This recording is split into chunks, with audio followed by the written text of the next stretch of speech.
Hello everyone. Chapter 3 was a difficult one for me to put together because I only had incomplete and somewhat bungled footage.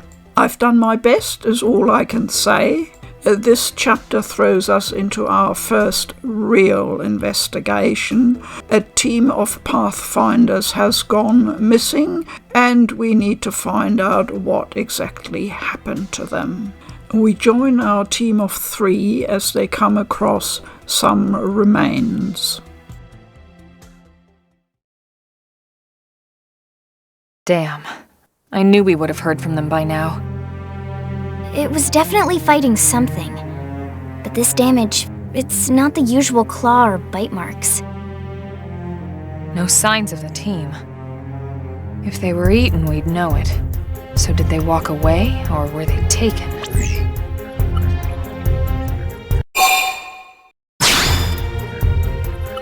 Right. Either way, they couldn't have gotten very far. Let's keep looking. Hold up, Elma. Check this out. I'm picking up an Earth-based IFF signal coming from that direction. It's Pathfinder.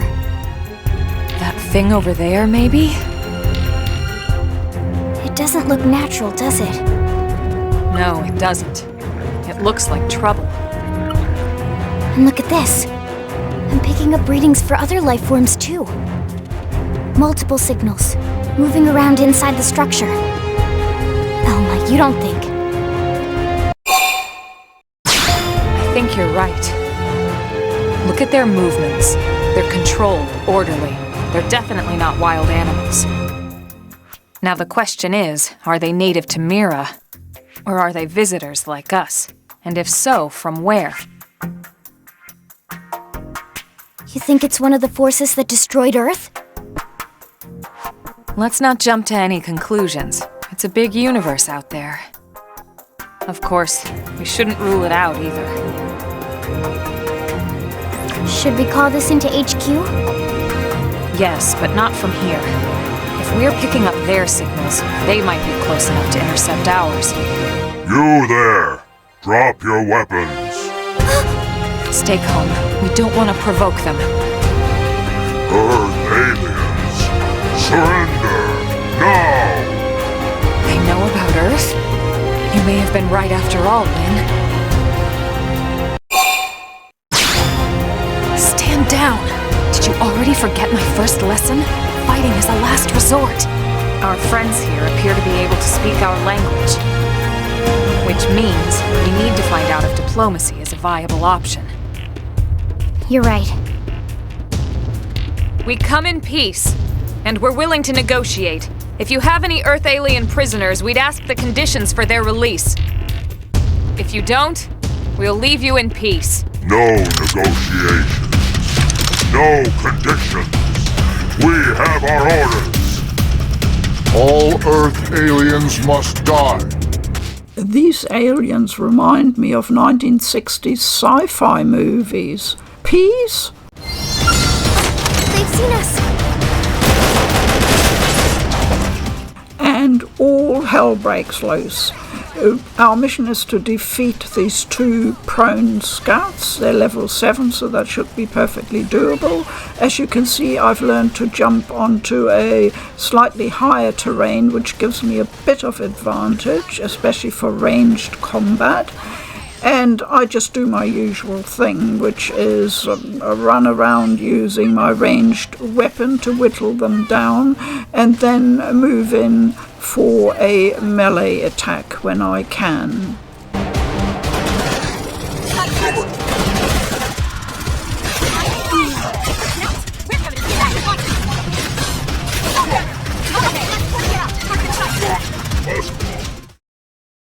So much for the diplomatic approach. What's the deal with wanting us all dead anyway? Yeah, I wonder. They did mention they were following orders. Maybe someone higher up their chain of command would be willing to negotiate. So our mission now is to enter the Seaswept Base, as it's called, and find out more. I still think Elma is dreaming about negotiations. You see those dark thundery clouds. The weather has changed. It says thunderstorms, and that is not really good because it can affect your combat ability.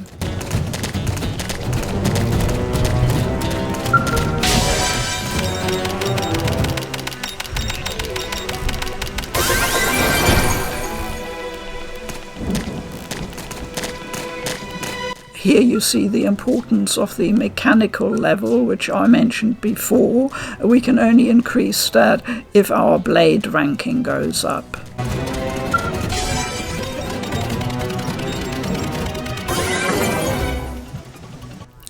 So this is the beginning of a very long trek on my part around the Seaswept Base and its support structure, because I sort of always work on the assumption that explore everything, take out all the enemies, and then you're ready to go on to whatever final boss awaits.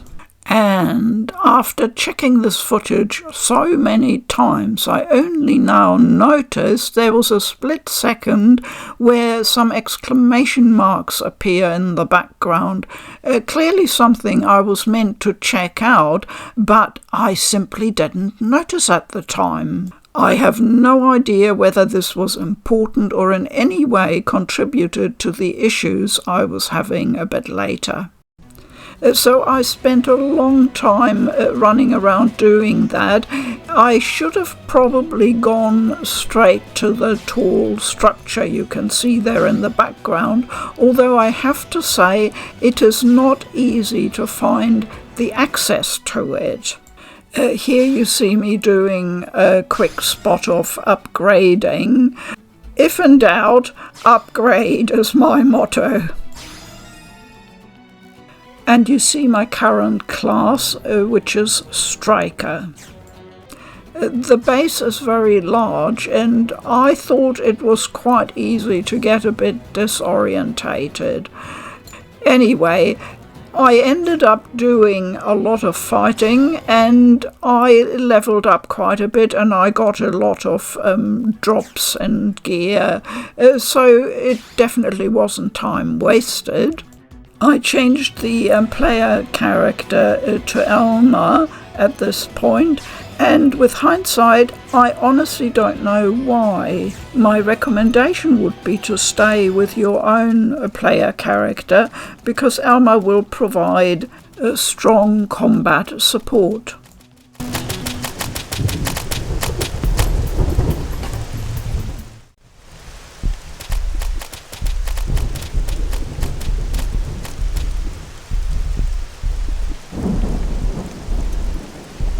Lynn, can you give us an approximate location for that IFF signal?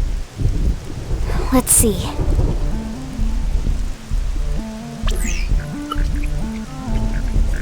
Seems to be originating from that building over there.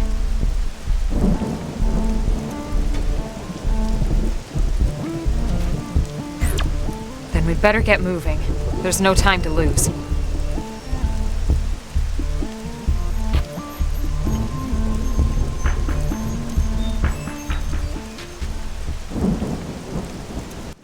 We're getting closer to our goal. Now, have a look at that monstrosity lumbering towards us down the road. All I can think is save before engaging. We find out that only now have we actually reached Seaswept Base itself, and it is guarded by gigantic pawn pugiliths. Now, here we have a real battle on our hands.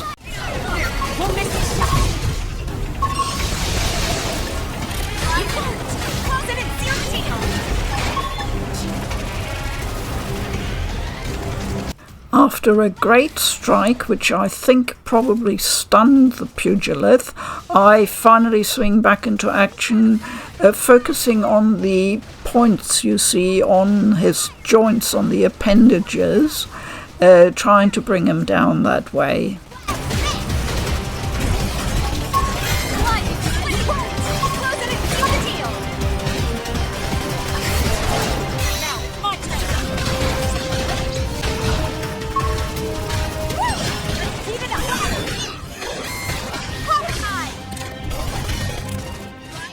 Here you see me shouting. It worked to my comrades.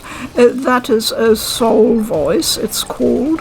The neat thing is they're sort of colour-coded.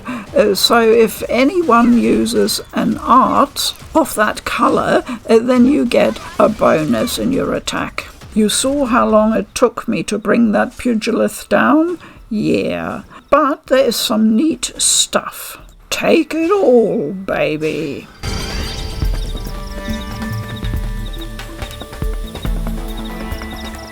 Just finding my bearings, and there I spot a probe.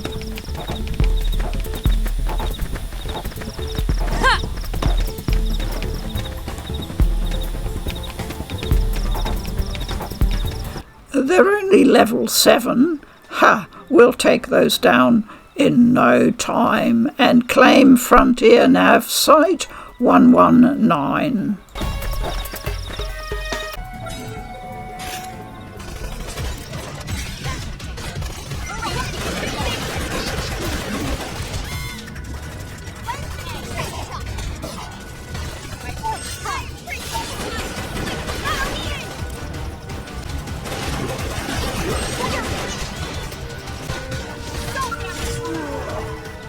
A fine black belt. You really can pick up some neat stuff. And now we just need to install the probe, and that's a piece of cake, of course.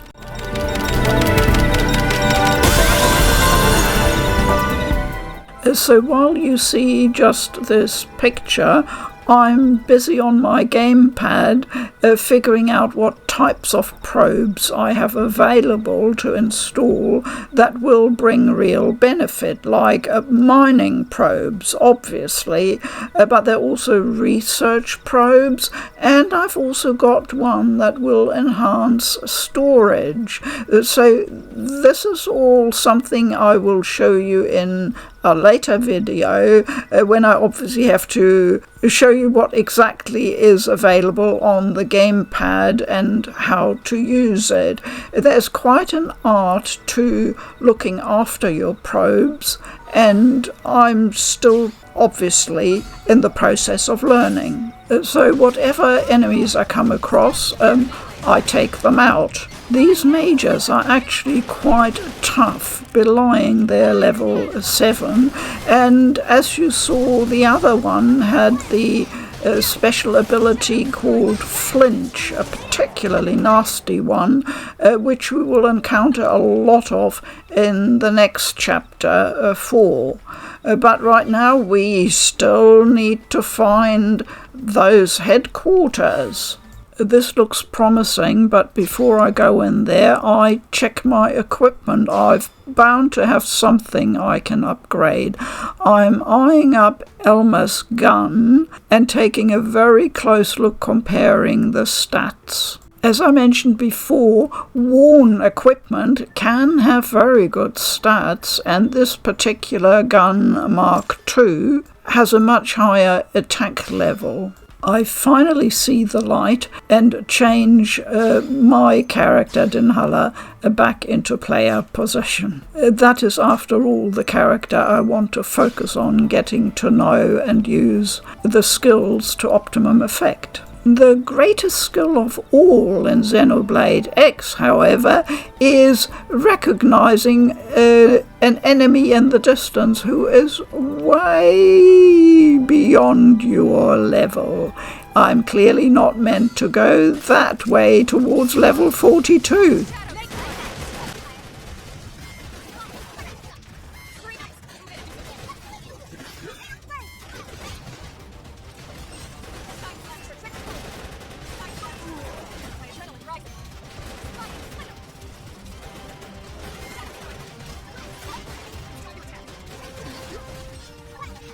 You see here very clearly how important Lynn is with her shield. She takes a lot of the damage directed at her, giving us lots of room to attack them from the side and if we can behind, but it is quite tricky getting behind an enemy in Xenoblade X. They don't like it. The AI is pretty clever. It was worth it. We got an achievement out of it, Prone Subduer, and some very nice gear and equipment, and a level up. All round very satisfactory. Time to check some equipment again, this time for me, and I'm looking at the sleeves. Now this may not seem terribly important, but every bit of reinforced gear really matters. And one thing I would like you to watch out for are the extra slots some of the gear provides for augments that you can fit there. If it says empty slot, then you can fit one of your own, sort of customize it, and that is really important. What to do now?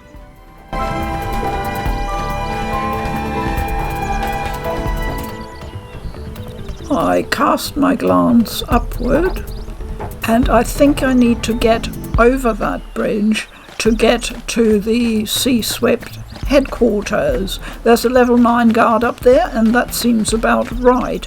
But how to get up onto this massive rock and find the bridge? I probably have to go all the way round, and I find a treasure. Well, that's okay too.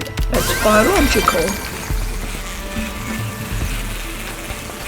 Now, you're probably asking by now, why can't I just follow the marker on the map and find the access that way?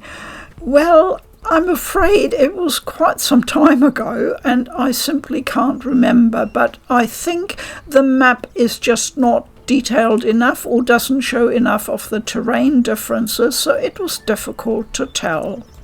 So while I'm trying to figure out what to do, let's bash some enemies.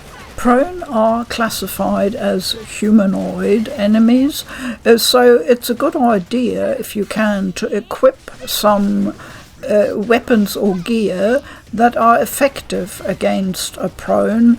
There are special augments you can get for dealing with humanoids that you can then fit into the slots I showed you earlier. Look at that item. There is a prone coin purse. That is kind of weird, a little bit funny, sad and endearing, because it sort of humanizes them. What do you think? I just think that's really, really clever detail. So I'm back at the gateway. I've completely lost my bearings, I think. You must be fed up with this by now. Did I not consult some other reference, you ask?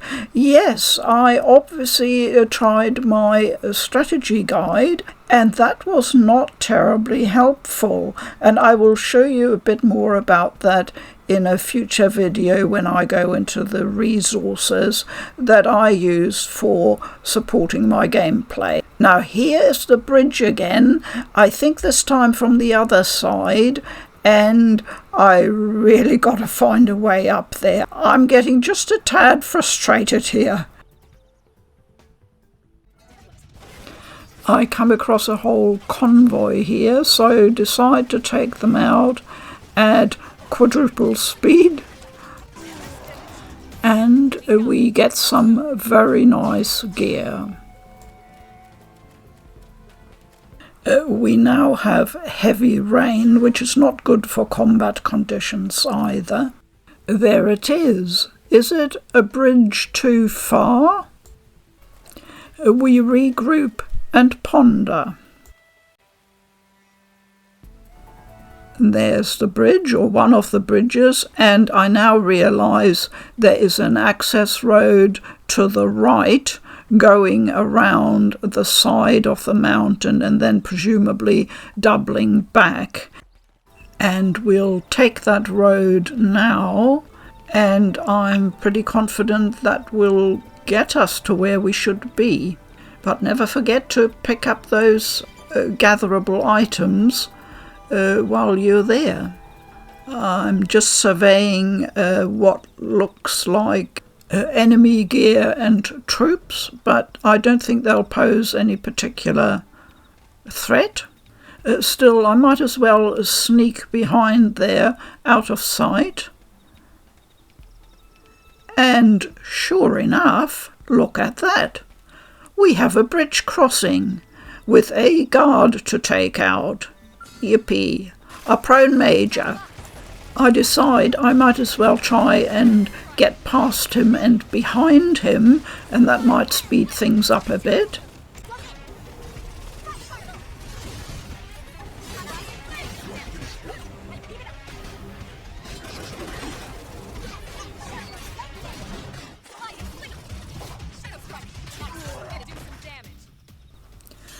Okay, let's find out where we have arrived. Oh, that looks very promising, a proper fort. And obviously some defences up there that we need to take out. So onward and upward. And right in front of me is some interesting cattle, I suppose, domestic armoured suid, which I haven't had before, so I obviously want to add them to my database. Funny how those guards sometimes just stand around and take no notice. I am level 10, but still I like to eke out every little bit of improvement and upgrading I can manage, because I think we are close to getting to where we're supposed to be.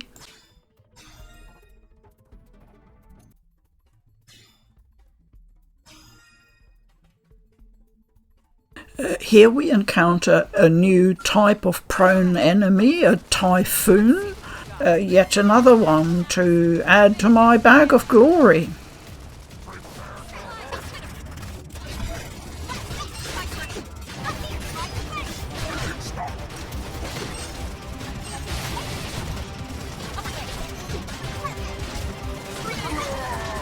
Not finished yet. The armoured suid decided by itself to chip in, so we just need to deal with that as well.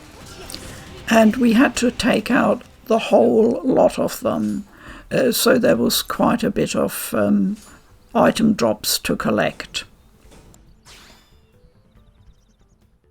We lumber up towards the base.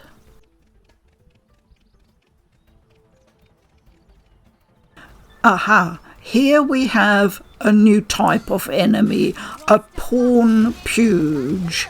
So that's not a prone, and no, it's not a prawn, it's a pawn Puge. And they have some special skills up their sleeves, so not to be sneezed at, especially at level 9. My strategy guide, which I did consult at this point to make sure I was in the right spot, reassured me. It says the building summit next to your destination is guarded by a group of level 9 pawn Puges. Be sure you're at least strong enough to take them out, etc. They suggest level 11, which I'm almost at, I think. And judging by the murky pictures in the strategy guide, I am indeed in the right spot. So all that should remain after this is that I waltz in through the door and bingo.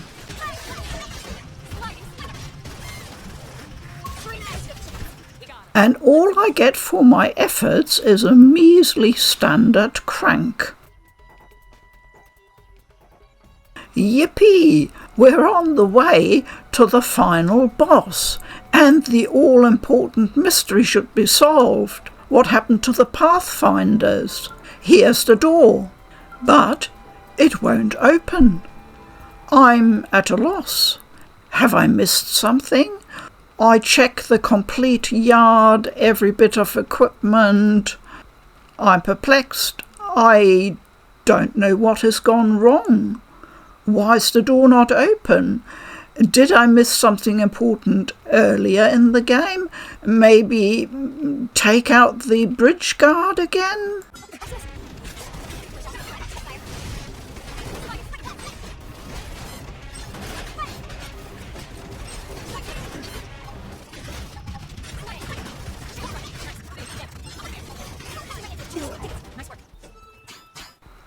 Okay, time to run back and check. I spotted another piece of field treasure. Always good to do those. But this door is still not open, so I take a quick look just one level down. There are enemies at the right level here. And while busy shooting, I see an open door. Maybe this is where we're supposed to be.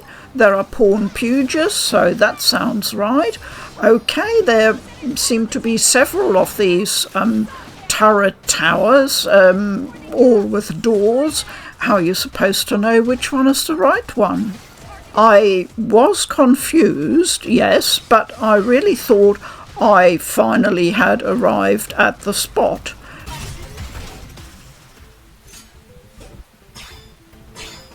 It's time to walk through this door and bring an end to this protracted mission. There's nobody here. Bummer. The guide said a cutscene will happen. What on earth is going on? This is the strangest thing that I have experienced in Xenoblade Chronicles X. I can honestly say that I don't think I've had anything that remotely looked like a bug or a glitch or some weird inconsistency. It just didn't make any sense at all. Something, I think, went wrong, but why or what it was due to, whether I missed something somewhere, I have not been able to figure out to this day. So I kept climbing up that tower and I had this sinking feeling. Once I get to the top, there's nothing there. Well, one prone typhoon, whom we obviously take out, and I'm at the bottom of the tower again, and none the wiser. And not surprisingly, with all this extra fighting, I've reached level 11. I'm fast running out of ideas. What to do? Check every tower base? I suppose so. Level 44 and 49? That doesn't look right. And there's a level 47 there at the door. Can I maybe sneak past him? Worth trying the door? Look at that, it opens. But again, there's nobody here, it's all empty. And this now turns out to be my final climb to my demise, because I really have run out of options, you'll see in a moment. Yep, 2 friendly level 47s, who just look and think, not of interest. And what's outside?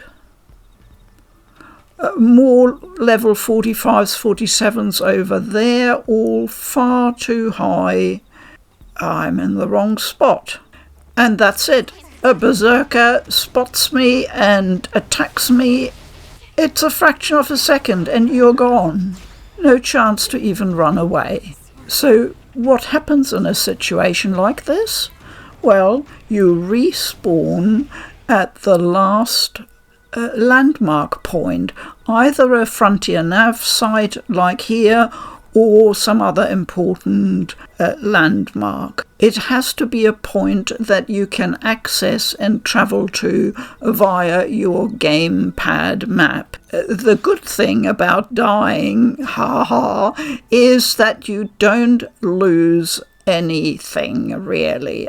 Your level, your equipment, your item drops, it's all there as long as you saved regularly, which I did, and the only thing you've lost is your progress in the landscape wherever you were.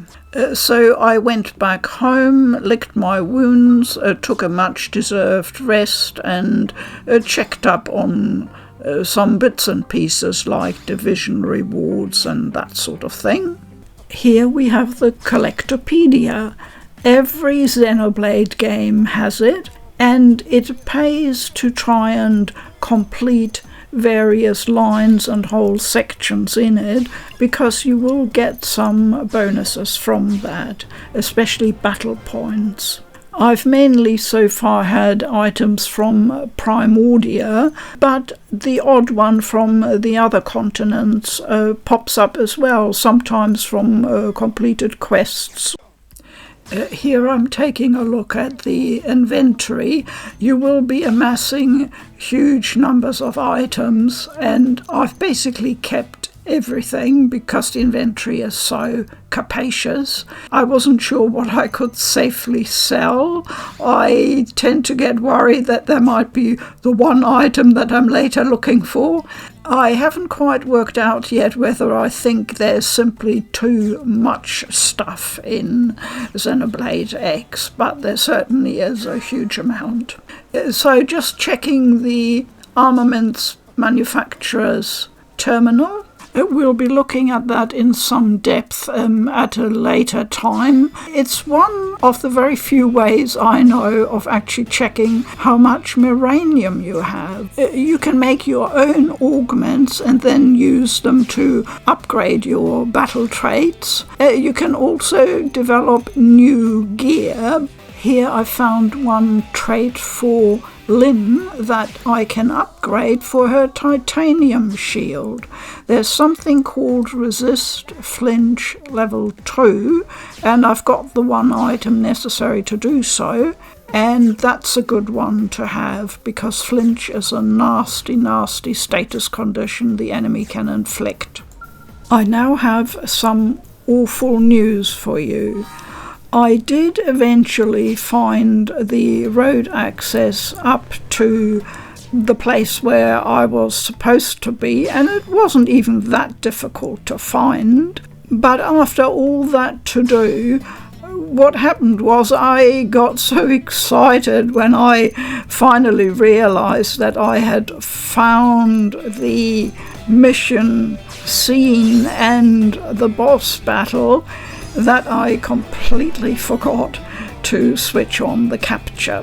So I do not have those crucial 10 minutes, and after the fight is over and you leave that tower, you immediately run into a new character who's going to join you, not as a player on the team, but as an important NPC.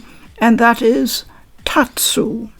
I got so excited when I saw Tatsu that I called out to Poodlepa to join me. Did he want to see Tatsu? So he came running, watched Tatsu, listened to his babblings, which are a bit of strenuous humour, you'd have to say, and was not hugely impressed. And I have to admit I'm not hugely impressed with the graphics on Tatsu.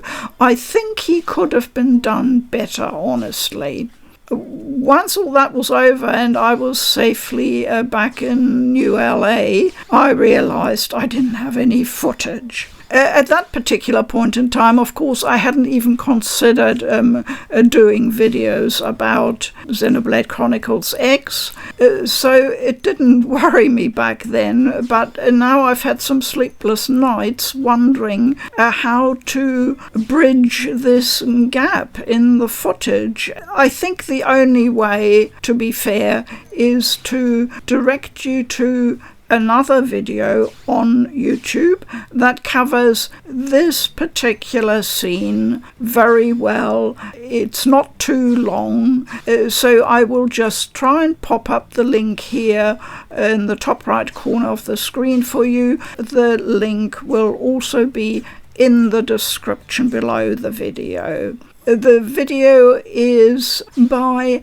AbdallahSmash, a top-tier player, so I feel comfortable directing you there. If you please watch particularly from the timestamp of 8 minutes to 21 minutes, then you will have the complete scene, which is important also for story background if you're following along and really want to understand what's going on. The boss fight itself honestly was a bit of a letdown. Because of all my running around, I was so well leveled up, I was level 11, that they really didn't pose much of a challenge, and I demolished them in no time at all. So it wasn't an awfully exciting battle, really. They were just pretty much like any of the other prone enemies running around that I'd been fighting.